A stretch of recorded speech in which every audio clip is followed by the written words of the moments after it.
I was sitting in my tiny studio apartment on a Thursday evening, scrolling through my phone while eating leftover Chinese food, when the notification popped up. Your mother tagged you in a post. My stomach dropped. Mom never tagged me in anything. In our family, I was the invisible one, the daughter who wasn't worth mentioning, the disappointment who worked a regular job instead of becoming a doctor or lawyer like my golden child brother Marcus. I clicked the notification, and there it was, posted on X for all 3,400 of her followers to see. Finally, my daughter is moving out at 30. Should have happened at 18, but better late than never, right? So excited to turn her room into my yoga studio. Finally free from the negativity. #empty nest, #freedom, #blessed life. The post already had 247 likes and 83 comments. My hands started shaking as I read through them. Good for you, Linda. You deserve your peace. 30 years old and just now leaving? Wow. Must be hard having an adult child at home that long. You're such a patient mother. Not a single person defended me. Not one. I sat there staring at those words. Should have happened at 18. Finally free from the negativity. Negativity. She called me negativity. This was the woman I'd paid rent to for the last 12 years. $800 a month even when I was barely making ends meet. The woman whose car I'd bought when hers broke down. $12,000 that I never got back. The woman I'd covered for when she forgot to pay her credit card bills. Another $4,300 over the years.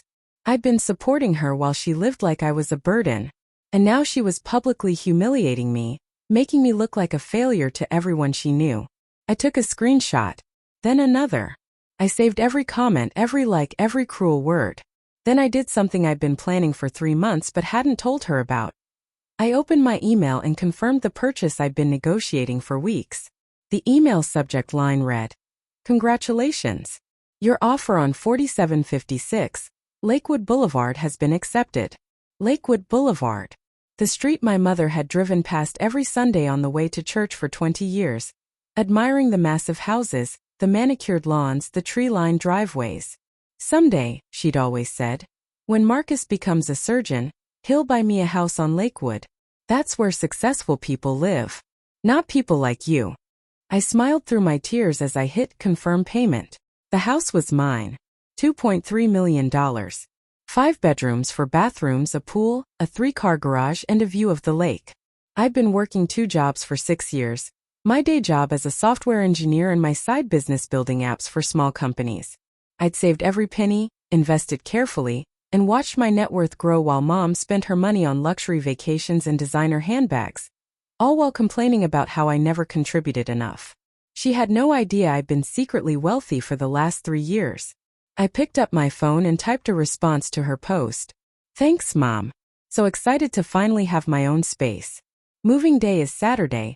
You'll love the new address when you see it. Her response came in 30 seconds. Great.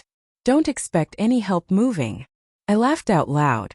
Wouldn't dream of it. That night, I packed the few belongings I actually cared about, my laptop, my clothes, some photos from childhood that still meant something. The rest? I'd buy new. Better.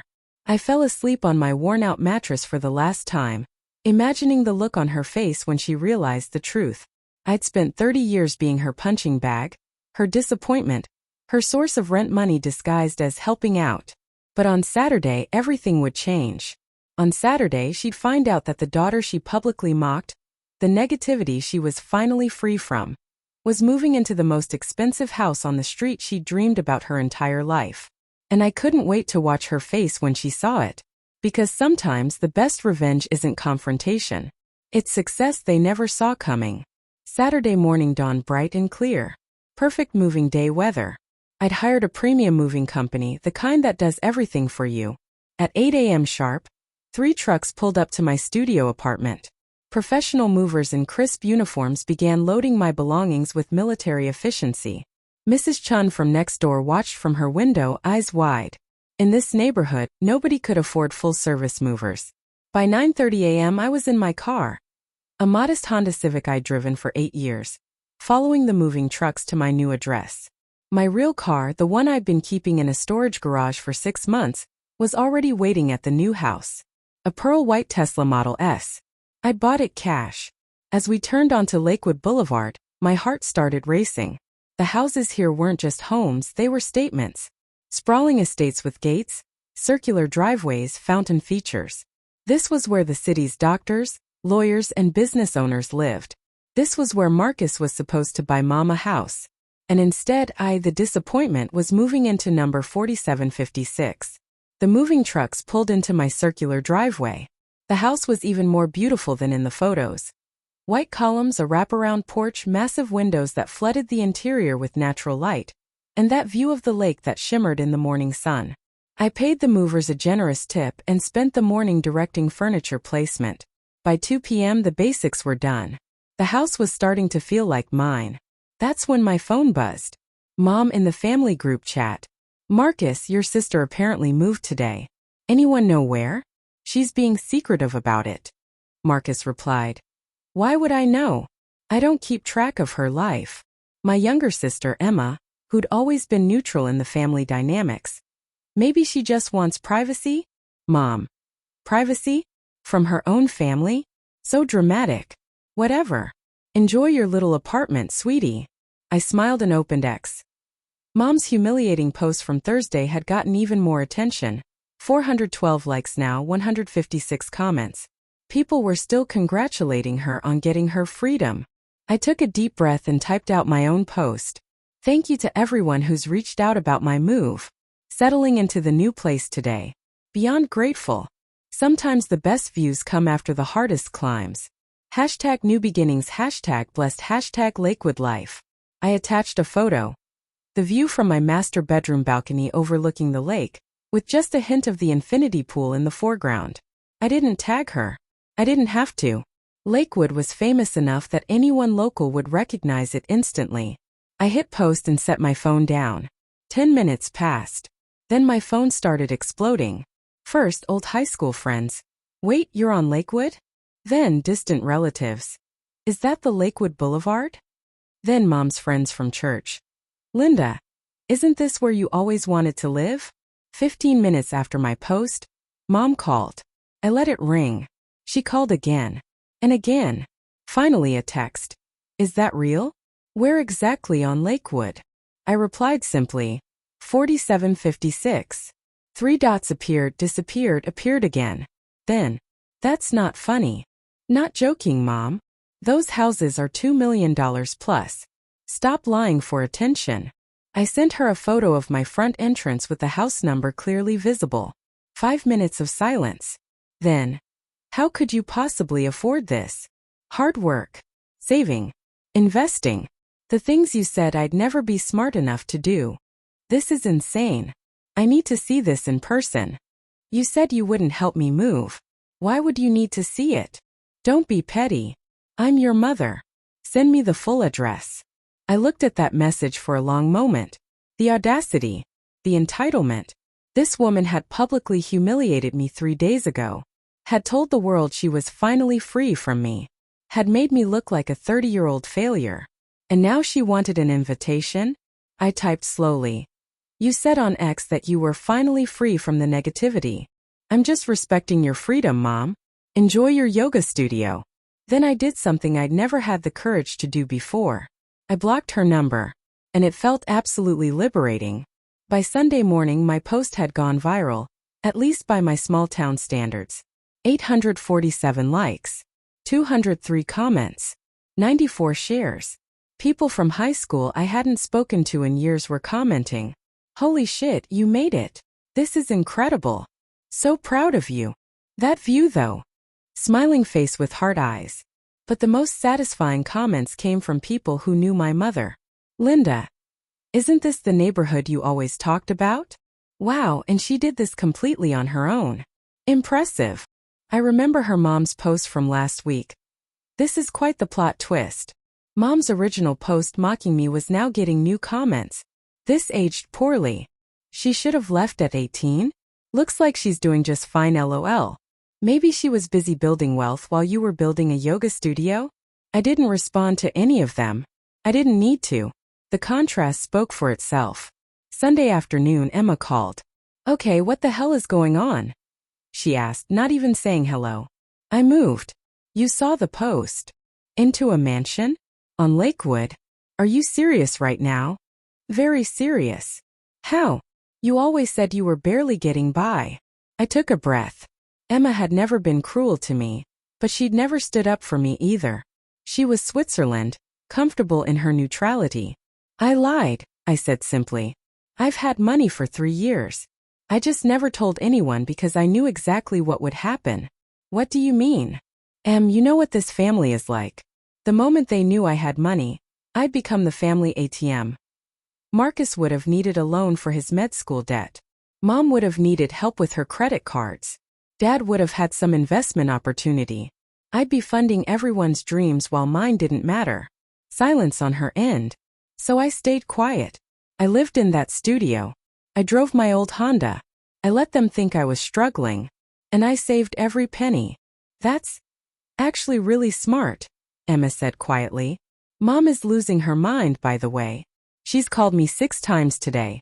She drove by your house. She what? Yeah. She drove past like 3 times. Took photos. Posted them in the family group chat.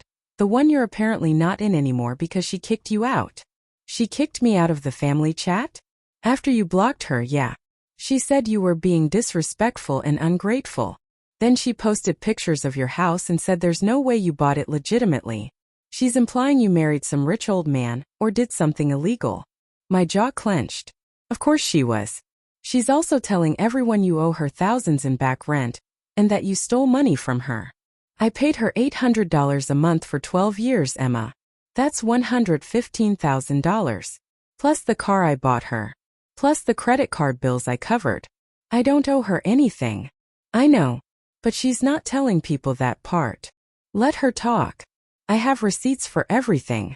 Are you really not going to let her see the house? Why should I? She publicly humiliated me. She told the world she was finally free from me. So I'm giving her what she wanted, freedom. From me. Emma sighed. Fair enough. For what it's worth, I think the house is amazing. And I'm sorry I never stood up for you more. Thanks, Em. After we hung up, I made myself lunch in my gourmet kitchen and ate it on my back patio overlooking the lake. The weather was perfect. The house was quiet. Peaceful. My phone buzzed with a notification. Someone had tagged me in a post. It was Marcus. My sister claims she bought a house on Lakewood. Either she's lying, married rich, or did something illegal. No way a software engineer affords $2 million plus on Lakewood. Sorry, not buying it. Man shrugging, #fake it. I stared at that post for a long moment. My own brother. Publicly calling me a liar and implying I was a criminal. I took a screenshot. Then I opened my laptop and started compiling something I'd been preparing for years, just in case I ever needed it. A folder labeled receipts. Because if they wanted to make this public, I'd show them just how public it could get. And this time the truth would destroy them. Monday morning, I woke up in my master suite with the lake view and made a decision. I was done being silent. I opened my laptop and pulled up the folder I'd been maintaining for years. Every rent receipt, every Venmo payment, every text message about money, every screenshot of Mom spending while claiming to be broke. Then I created a new post on X. This one would be long, detailed, devastating. Since my family has decided to publicly question how I afforded my home and imply illegal activity, let's talk about money. Thread. 1/4 12 years, I paid my mother $800 per month in rent. That's $115,200. Here are the receipts. Every single one. Attached. Collage of payment confirmations. 2/ in 2019, I bought my mother a car when hers broke down. Cost $12,000. She promised to pay me back. She never did. Here's the bank statement and our text conversation where she said, "Family don't owe family." Attached, screenshots. 3/ between 2018 to 2023, I loaned my mother money for various emergencies. Credit cards, medical bills, home repairs. Total, $4,300. Paid back $0. Here's every transaction. Attached Venmo history. 4/ total financial contribution to my family. $131,500. While being told I was the burden and negativity, They couldn't wait to be free from. 5. Meanwhile, I worked 2 jobs. Software engineer by day, freelance app developer by night. I saved 60% of my income. I invested wisely. I built something they never thought I could. 6. I stayed in a tiny studio apartment because I was focused on a goal. Not because I was failing. Because I was planning. 7. 3 years ago, my net worth hit $500,000. 1 year ago, it hit $1 million. Last month, it hit $2.8 million. Today, I own my dream house free and clear. 0 mortgage. 0 debt. 8. So when my mother posted should have left at 18, and my brother implies I'm a criminal, remember this. I built wealth in silence while they built their egos on my reputation. 9. I don't owe anyone an explanation.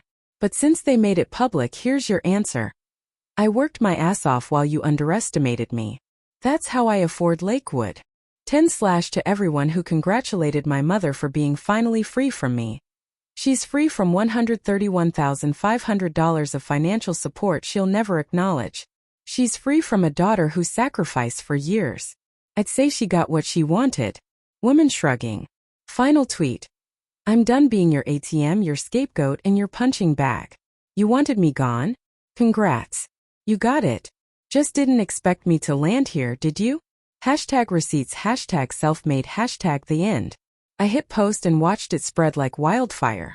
Within an hour, 2,400 likes. Within 2 hours, 5,800 likes and 1,200 retweets. Within 4 hours, local news outlets were picking it up. The comments were overwhelmingly supportive. This is the most satisfying thread I've ever read. The receipts don't lie. Your family should be ashamed. This is what winning looks like. But the best part? The comments on Mom's original post were now completely different. Linda, you look really bad right now. So you took $131,000 from her and called her a burden? Wow. She literally funded your lifestyle and you mocked her publicly?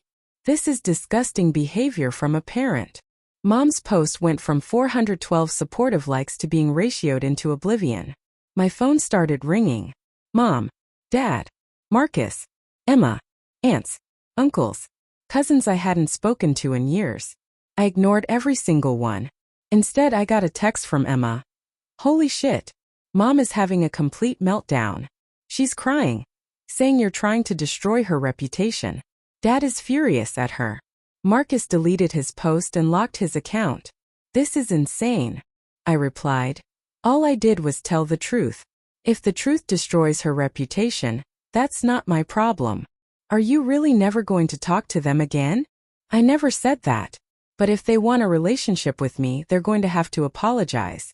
Publicly. And actually mean it. That's fair. For what it's worth, I'm proud of you. What you did is incredible. Thanks, Em. I set my phone on silent and spent the rest of the day christening my new home. Because sometimes the best revenge isn't silence. It's proof. 3 days after my thread went viral, 14,000 likes, 3,200 retweets, and coverage in 2 local news outlets. A car pulled into my driveway. I watched from my living room window as Mom got out, followed by Dad. She looked smaller somehow. Older. Her usual confidence was gone. They stood at my door for a long moment before she finally rang the bell.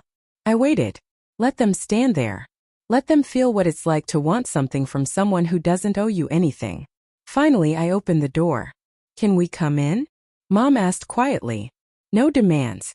No entitlement. Just a question. Why? Please. We need to talk.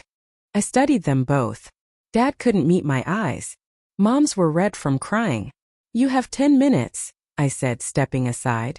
They walked into my foyer, and I watched Mom's face as she took in the marble floors, the crystal chandelier, the curved staircase.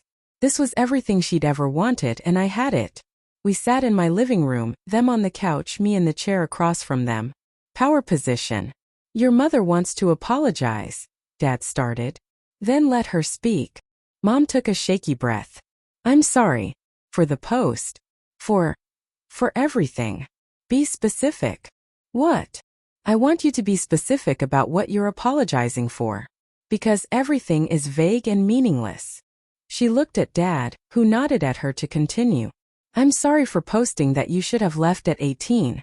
I'm sorry for making it public. I'm sorry for embarrassing you. What else? I don't. You took $131,500 from me over 12 years and called me a burden. You told the world you were finally free from the negativity, when I was the one funding your lifestyle. You let Marcus publicly call me a liar and a criminal. So I'll ask again. What else are you sorry for? Tears started falling down her face. All of it. I'm sorry for all of it. I didn't realize. I didn't know you were struggling so much to help us. I wasn't struggling. That's what you don't understand. I could afford it. I chose to help you. But you never once said thank you. Never once acknowledged it. And the moment I moved out to start my own life, you mocked me for it. I know, she whispered. I know, and I was wrong. I was jealous. You did this all by yourself and I couldn't handle it. I've spent my whole life waiting for Marcus to succeed so he could take care of me. And then you just went out and did it without needing anyone. The confession hung in the air. You wanted me to fail, I said quietly. Because my success meant you were wrong about me. She nodded, sobbing now. I'm so sorry. I'm so sorry. Dad finally spoke. We'd like to make this right. Whatever it takes. I laughed, a bitter sound. Make it right? You can't give me back the years of being told I wasn't good enough. You can't undo the public humiliation. You can't erase the fact that your first instinct was to tear me down instead of being proud of me. What do you want from us? Mom asked desperately. Nothing. That's the point. I don't need anything from you anymore. I don't need your approval. I don't need your support. I don't need your love. I'm fine without it. Please don't say that, she begged. You're my daughter. Then act like it. I stood up. If you want a relationship with me, it's going to be completely different. No more taking. No more using me. No more public humiliation. You will treat me with respect, or you won't be in my life at all. Is that clear? They both nodded. And you're going to post a public apology. A real one. Acknowledging everything you did wrong. Not because I need vindication, but because you publicly tore me down, and you need to publicly build me back up. I'll do it, Mom said immediately. I'll do whatever you need. Good. Now leave. I need time to think about whether I even want you in my life. They stood and Mom turned at the door. The house is beautiful. You deserve it. It was the first genuine thing she'd said. After they left, I stood in my empty mansion and realized something. I didn't need their approval anymore because I finally had my own. And that was worth more than any house on Lakewood Boulevard. 6 months later, Mom and I had coffee once a month. Dad and I texted occasionally. Marcus sent a private apology I accepted but didn't forget. Things would never be perfect. But they were honest now. And I'd learned the most important lesson. The best revenge is building a life so good, their opinions don't matter anymore. Because I wasn't just living on Lakewood Boulevard. I was living free.